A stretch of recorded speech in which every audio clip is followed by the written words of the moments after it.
Hello बच्चों, क्या हाल चाल है आप लोगों के। तो आज की रिवीजन वीडियो में आप सभी का स्वागत है। बच्चों, आज हम क्विक वन शॉट रिवीजन करेंगे गुडविल चैप्टर का, जो कि आपके फर्स्ट बुक में सेकंड चैप्टर आता है।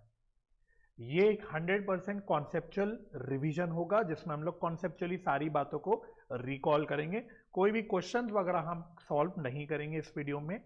इसके अलावा आपको कुछ लिखने की भी जरूरत नहीं है, ना ही बच्चों आपको कोई किताब वगैरह खोल के की जरूरत है। आपको सिर्फ मेरी बातों को सुनना है, अपने दिमाग में रजिस्टर करना है और बेसिकली रिकॉल करना है सारी आपने जो बातें पढ़ी हुई है उन बातों को। चलिए बच्चों, शुरू करते हैं बिना टाइम वेस्ट करे हुए। आओ। तो जब हम गुडविल चैप्टर की बात करते हैं तो बच्चों इसमें प्रैक्टिकली जो मेन आपको काम करना होता है वो है गुडविल की कैलकुलेशन। तो गुडविल की कैलकुलेशन करने के यहाँ पे आपको 3 मेथड सिखाए जाते हैं, जिसमें पहला मेथड होता है एवरेज प्रॉफिट मेथड, जिसमें सिंपल एवरेज प्रॉफिट भी यूज हो सकता है और वेटेड एवरेज प्रॉफिट भी यूज हो सकता है। दूसरा मेथड होता है आपका सुपर प्रॉफिट मेथड। तीसरा मेथड आपका होता है कैपिटलाइजेशन मेथड, जिसमें आप कैपिटलाइजेशन करते हो ऑफ एवरेज प्रॉफिट या फिर आप कैपिटलाइजेशन करते हो सुपर प्रॉफिट का। यानी दो तरह की कैपिटलाइजेशन हो सकती है, capitalization of average profit, capitalization of super profit. अच्छा, सारे मेथड से गुडविल की वैल्यू अलग अलग आती है, तो ध्यान रखना बच्चों, अगर एवरेज प्रॉफिट मेथड यूज कर रहे हैं तो सिंपल एवरेज प्रॉफिट से अलग वैल्यू आएगी, वेटेड एवरेज प्रॉफिट से अलग आएगी। तो यहां पे अलग अलग वैल्यू आएगी। बात समझ में आ रही है। सिमिलरली अगर आप सुपर प्रॉफिट मेथड से गुडविल निकालोगे तो इससे भी आपकी गुडविल की वैल्यू अलग आएगी। लेकिन मजेदार बात क्या होती है यहां पे, अगर आप यूज कर रहे हो कैपिटलाइजेशन मेथड, तो कैपिटलाइजेशन ऑफ एवरेज प्रॉफिट से जो आपकी गुडविल की वैल्यू आएगी और कैपिटलाइजेशन ऑफ सुपर प्रॉफिट से जो गुडविल की वैल्यू आएगी, ये सेम आएगी। इस बात का आपको ध्यान रखना है। बात समझ में आ गई। तो कैपिटलाइजेशन ऑफ एवरेज प्रॉफिट और कैपिटलाइजेशन ऑफ सुपर प्रॉफिट से जो गुडविल निकलता है वो सेम ही आता है। अगर आपने क्वेश्चन सॉल्व करे होंगे अपनी किताब के तो ये बात आपने वहां पे ऑब्जर्व भी करी होगी। इसके अलावा बाकी सारे मेथड से गुडविल की वैल्यू अलग अलग आती है, सेम नहीं आती। इत्तेफाक से सेम आ गई तो अलग बात है, वैसे अलग अलग ही आती है। ठीक है जी। तो सबसे पहले यहां पे बच्चों एवरेज प्रॉफिट मेथड में सिंपल एवरेज प्रॉफिट मेथड से कैसे गुडविल निकलता है, तो यहां पे जो गुडविल का फॉर्मूला होता है वो होता है average profit of past years. अब वो क्वेश्चन बताएगा आपको कि पास्ट कितने सालों का आपको एवरेज प्रॉफिट निकालना है, अकॉर्डिंगली एवरेज प्रॉफिट कैलकुलेट करना है, इनटू मल्टीप्लाई करना है नंबर ऑफ ईयर्स परचेज से। यहां आपको कोई टेंशन नहीं होनी, क्योंकि यहां पे number of years purchase question में गिवन होता है ऑलवेज। ठीक है, क्वेश्चन में आपको गिवन होगा, बस आपको एवरेज प्रॉफिट निकालना पड़ेगा। और एवरेज प्रॉफिट निकालने के लिए कोई दिक्कत नहीं है बच्चों। मानो आपको 3 साल का एवरेज प्रॉफिट निकालना है, एक साल का 100 रुपए का प्रॉफिट है, दूसरे साल का 200 रुपए का प्रॉफिट है, तीसरे साल का 300 रुपए का प्रॉफिट है, तो बस इसको डिवाइड बाय 3 कर देना, तो आपका 600 डिवाइड बाय 3 200 रुपए का एवरेज प्रॉफिट आ जाएगा। तो जितने भी साल का एवरेज प्रॉफिट आपको निकालना है, सब साल के प्रॉफिट्स का टोटल लेना और डिवाइड कर देना बाय जितने भी नंबर ऑफ ईयर्स का एवरेज प्रॉफिट लेना है, उसको मल्टीप्लाई कर देना नंबर ऑफ ईयर्स परचेज से, तो आपका गुडविल निकल जाएगा। वहीं वेटेड एवरेज प्रॉफिट क्या होता है बच्चों, यहां पे गुडविल कैसे निकलता है, यहां पे आपको वेटेड एवरेज प्रॉफिट निकालना है और उसको मल्टीप्लाई करना है with number of years purchase. Again number of years purchase जहां पे भी लिखा होगा वो आपको हमेशा क्वेश्चन में गिवन होगा, वहां आपको टेंशन नहीं लेनी।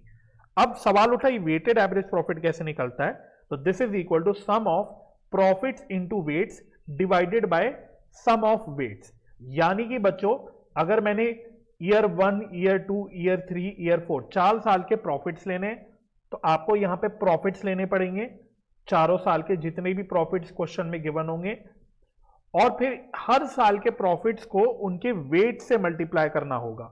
अब अगेन यहां पे वेट्स क्वेश्चन में गिवन होगा, तो जो भी वेट्स गिवन होगा, फॉर एग्जांपल 1, 2, 3, 4 करके वेट्स दिया है, तो आपको वेट से मल्टीप्लाई करना होता है, तो आपके पास वेटेड प्रॉफिट निकल के आ जाता है, जितना भी आता है मल्टीप्लाई करके। और वेटेड एवरेज प्रॉफिट निकालने के लिए आपको इसका टोटल लेना है और उसको डिवाइड करना है विद नंबर ऑफ वेट्स। तो यहां पे जैसे नंबर ऑफ वेट्स आ रहा है 10, 1 + 2 + 3 + 4, तो ये 10 आ रहा है। तो ये जितना भी आपका वेट्स का टोटल आया, वेटेड प्रॉफिट्स का टोटल आया, उसको डिवाइड कर देंगे विद 10 तो आपका वेटेड एवरेज प्रॉफिट निकल के आ जाएगा। तो बस यही बात लिखी हुई है, सम ऑफ प्रॉफिट्स इनटू वेट्स।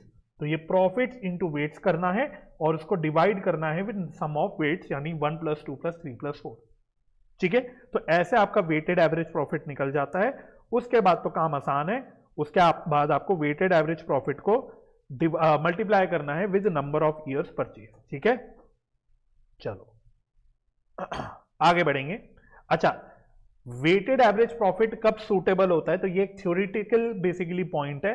तो जब आपके प्रॉफिट्स एक ट्रेंड दिखाते हैं, या तो अपवर्ड ट्रेंड दिखाते हैं या डाउनवर्ड ट्रेंड दिखाते हैं। अपवर्ड ट्रेंड मतलब हर साल आपका प्रॉफिट आपने देखा कि बढ़ रहा है, डाउनवर्ड ट्रेंड मतलब आपने हर साल देखा कि आपका प्रॉफिट कम हो रहा है। तो एक ट्रेंड अगर आपको दिखता है अपवर्ड या डाउनवर्ड कैसा भी, तो काफी एडवाइजेबल होता है या सूटेबल होता है वेटेड एवरेज प्रॉफिट यूज करना। ठीक है, और यहां पे हम लोग जो वेटेज देते हैं वो रीसेंट ईयर के प्रॉफिट्स को सबसे ज्यादा देते हैं। तो जैसे मैंने ईयर 1 2 3 4 लिया, उसका वेट मैंने देखो 1 2 3 4 लिया, तो मैंने लेटेस्ट ईयर का सबसे ज्यादा वेट लिया, उससे पिछले साल का और कम वेट लिया, उससे पिछले साल का और कम वेट लिया, और सबसे पुराने साल का सबसे कम वेट लिया। तो वेट लेना मतलब इंपॉर्टेंस देना, किसी चीज को रेलिवेंस देना। आपके लिए आज के डेट पे क्लास 11th के मार्क्स ज्यादा इंपॉर्टेंट है as compare to class 5th के मार्क्स, है ना। तो आप ज्यादा वेटेज दोगे क्लास 11th के मार्क्स को as compare to class 5th के मार्क्स को। तो बस इसी तरह से प्रॉफिट्स में भी हम लोग रीसेंट प्रॉफिट्स को ज्यादा वेट देते हैं। ठीक है, तो this is basically a theoretical point कि भाई थ्योरेटिकली एमसीक्यू में मान लो आपसे पूछा जा सकता है, तो ये बात भी आपको पता होनी चाहिए, राइट। अच्छा, अब सबसे इंपॉर्टेंट चीज जो इस चैप्टर में आपको करनी होती है वो होती है आपको फ्यूचर मेंटेनेबल प्रॉफिट्स निकालना होता है। कहां पे सर फ्यूचर मेंटेनेबल प्रॉफिट्स कहां यूज होता है? ये हर जगह जो मैं प्रॉफिट्स ले रहा हूं, जैसे मैंने यहां पे प्रॉफिट्स लिए, या फिर मैंने सिंपल एवरेज में 100 रुपए 200 रुपए 300 रुपए यहां प्रॉफिट्स लिए हर साल के, तो जिस जिस भी साल के प्रॉफिट्स आपने लिए उसमें कभी कभी आपको कुछ एडजस्टमेंट्स करनी पड़ सकती है depending on information given in the question. ठीक है, अब वो एडजस्टमेंट्स करते क्या क्या है बच्चों, तो आपको जो भी प्रॉफिट या लॉस क्वेश्चन में गिवन होगा, ये क्वेश्चन में गिवन होगा वो लेना है। अब इसमें कुछ चीजें आपको ऐड करनी पड़ सकती है, कुछ चीजें आपको लेस करनी पड़ सकती है। तो ये प्लस माइनस की एडजस्टमेंट करने के बाद आपके पास फाइनली एडजस्टेड प्रॉफिट निकल के आ जाता है। इस एडजस्टेड प्रॉफिट को हम लोग फ्यूचर मेंटेनेबल प्रॉफिट या नॉर्मल बिजनेस प्रॉफिट भी बोलते हैं। अब वो एडजस्टमेंट्स क्या होती है फटाफट से क्विकली रिकैप कर लेंगे। ऐड क्या क्या करना है पहले ये देख लेते हैं। तो अगर कोई साल में अबनॉर्मल लॉस हुआ है तो वो आपको ऐड करना होता है। For example loss by fire, अगर कोई लॉस हुआ on sale of fixed asset या लॉस हुआ ऑन सेल ऑफ इन्वेस्टमेंट्स, तो ये भी एक प्रकार का हम लोग अबनॉर्मल लॉस ही मानते हैं कि भाई हर साल हमारा फिक्स्ड एसेट को बेच के लॉस नहीं होने वाला, तो इसको भी ऐड बैक करते हैं। इसके बाद अगर कोई साल में ओवर वैल्यूएशन हुआ है ऑफ ओपनिंग स्टॉक या अंडर वैल्यूएशन हुआ है ऑफ क्लोजिंग स्टॉक, तो इसको भी हमें ऐड करना होता है। और अगर कोई साल में नॉन रिकरिंग खर्चे थे, यानी ऐसे खर्चे जो फ्यूचर में नहीं होने वाले, तो वो भी हमें ऐड बैक करने होते हैं। और लास्ट में capital expenditure treated as revenue expenditure. For example मैंने परचेज करी मशीनरी, लेकिन उसको मैंने रेवेन्यू एक्सपेंस की तरह दिखा दिया, उसको मैंने पीएनएल में खर्चों में डाल दिया, तो इसको बोलते हैं capital expenditure treated as revenue expenditure. तो ऐसी अगर कोई गलती कर रखी है तो ये भी आपको ऐड करना होता है। लेकिन नेट ऑफ डेप्रीसिएशन, मतलब अगर capital expenditure treated as revenue expenditure 1000 रुपए है, तो इसमें से आपको डेप्रीसिएशन का इफेक्ट रिमूव करना पड़ेगा।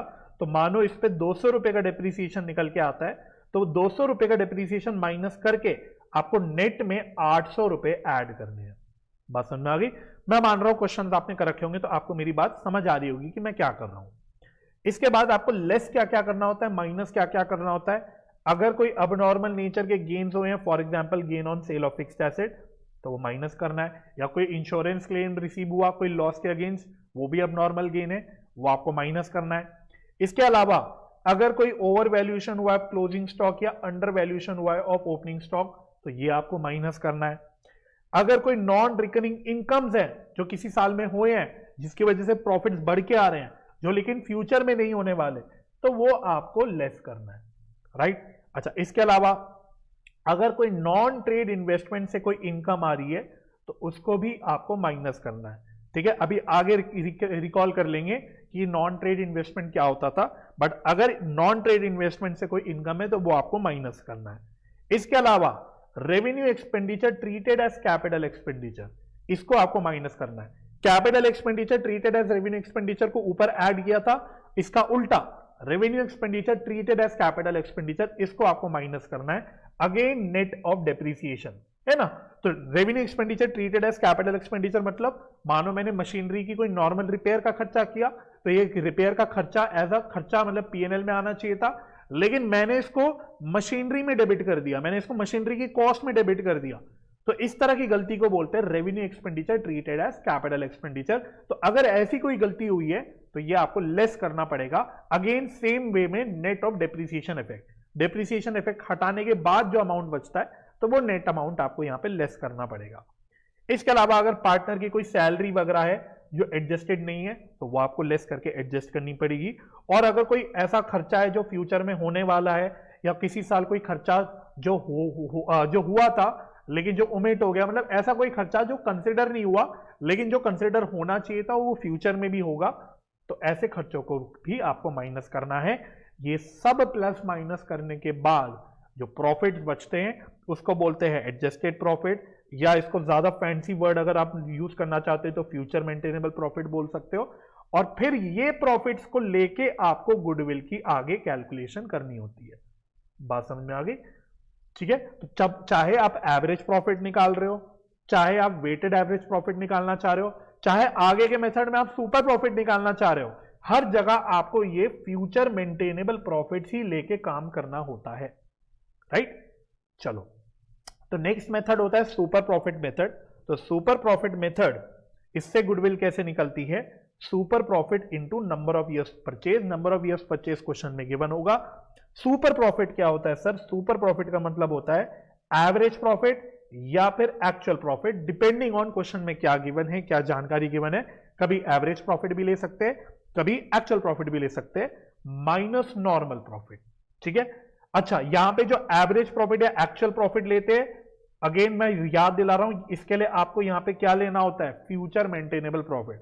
ठीक है, तो फ्यूचर मेंटेनेबल प्रॉफिट के बेसिस पे आपको एवरेज प्रॉफिट या एक्चुअल प्रॉफिट लेना होता है। इसमें से लेस करना होता है नॉर्मल प्रॉफिट। अब नॉर्मल प्रॉफिट कैसे निकलता है? Normal profit is equal to capital employed into normal rate of return.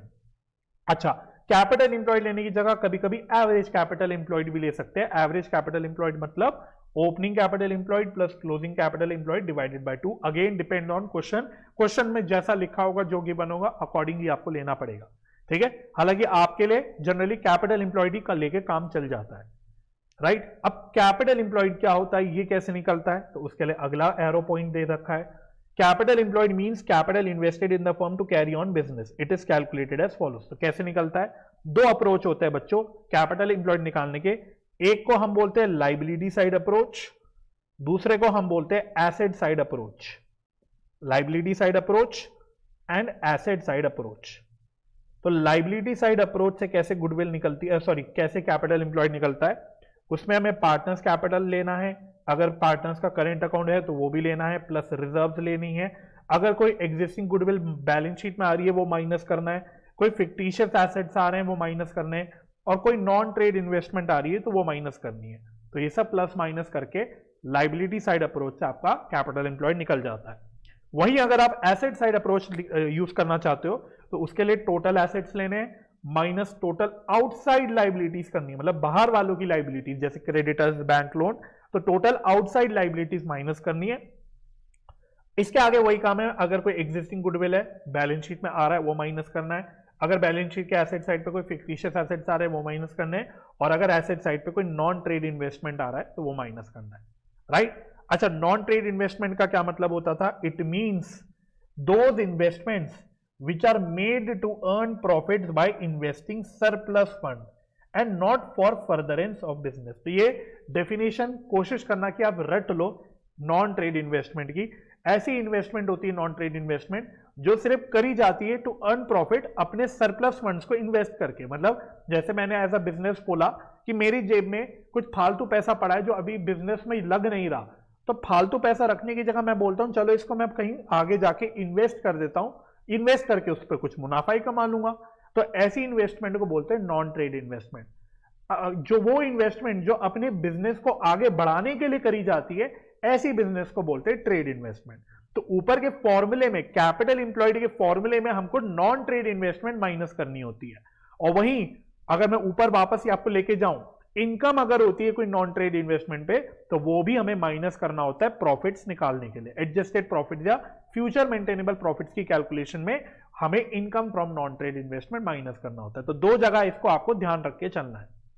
अच्छा, अगर क्वेश्चन में इन्वेस्टमेंट दे रखी हो लेकिन ना मेंशन हो कि वो नॉन ट्रेड इन्वेस्टमेंट है कि ट्रेड इन्वेस्टमेंट, तो आपको क्या अज्यूम करना है?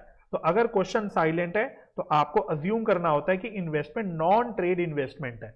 अब क्योंकि इसका लिंक आपके रेशियोज चैप्टर पे एक आता है, इसी तरह की बात आती है, तो मैं आपको याद दिला देता हूं। रेशियोज चैप्टर में रिटर्न ऑन इन्वेस्टमेंट आप निकालते हो, वहां पे भी आपको नॉन ट्रेड इन्वेस्टमेंट का कुछ करना होता है। वहां पे भी आपको कैपिटल इंप्लॉयड निकालते वक्त नॉन ट्रेड इन्वेस्टमेंट माइनस करनी होती है, और प्रॉफिट्स लेते वक्त नॉन ट्रेड इन्वेस्टमेंट के इनकम माइनस करनी होती है। सेम काम वहां पे भी करना होता है। तो वहां पे अजम्पशन उल्टी होती है। वहां हम कहते हैं अगर क्वेश्चन साइलेंट है तो अज्यूम करो इन्वेस्टमेंट ट्रेड इन्वेस्टमेंट है, और गुडविल के चैप्टर में अगर क्वेश्चन साइलेंट है तो इन्वेस्टमेंट को क्या मानना है? Non trade investment. ये बात आप याद रखना, ठीक है। बाकी एवरेज कैपिटल इंप्लॉयड क्या होता है? Opening capital employed plus closing capital employed divided by 2, right. अच्छा, इसके बाद लास्ट मेथड है आपका कैपिटलाइजेशन मेथड। इसमें दो तरह की कैपिटलाइजेशन होती है, एक होता है कैपिटलाइजेशन ऑफ एवरेज प्रॉफिट, दूसरा होता है capitalization of super profit. Capitalization of average profit क्या होता है? इसमें गुडविल कैसे निकलती है? Goodwill is equal to capitalized value of business minus net assets. Net assets का मतलब यहां पे वही है कैपिटल इंप्लॉयड। ऊपर जो कैपिटल इंप्लॉयड निकाला इसी को यहां पे नेट एसेट्स बोल लिया। तो capital value of business minus net asset, minus net asset. और कैपिटलाइज्ड वैल्यू ऑफ बिजनेस कैसे निकलता है? Average profit into 100 upon normal rate of return. अच्छा, ये नॉर्मल रेट ऑफ रिटर्न जो है ऊपर सुपर प्रॉफिट में भी यूज हुआ था, यहां पे भी यूज हो रहा है, तो ये भी आपको क्वेश्चन में गिवन होगा, ठीक है। This will also be given in your question, right. अच्छा, कैपिटलाइजेशन ऑफ सुपर प्रॉफिट से गुडविल कैसे निकलता है? तो ये और भी सिंपल फॉर्मूला हो जाता है, super profit into 100 upon normal rate of return. बात समझ में आ गई? और दोनों से जो गुडविल की वैल्यू निकल के आती है, दोनों भी कैपिटलाइजेशन से, वो क्या आती है? वो सेम आती है। ये बात आप याद रखना, ठीक है। क्लियर हो गया? तो ये है आपका कॉन्सेप्चुअल गुडविल का चैप्टर। तो मैं उम्मीद करता हूं बच्चों कि आपको ये रिवीजन वीडियो हेल्पफुल लगी होगी। अगर ये वीडियो हेल्पफुल लगी तो मेरे चैनल को सब्सक्राइब जरूर कीजिएगा, वीडियो को लाइक जरूर कीजिएगा। मिलेंगे हम अगली रिवीजन वीडियो में, तब तक के लिए bye bye and take care.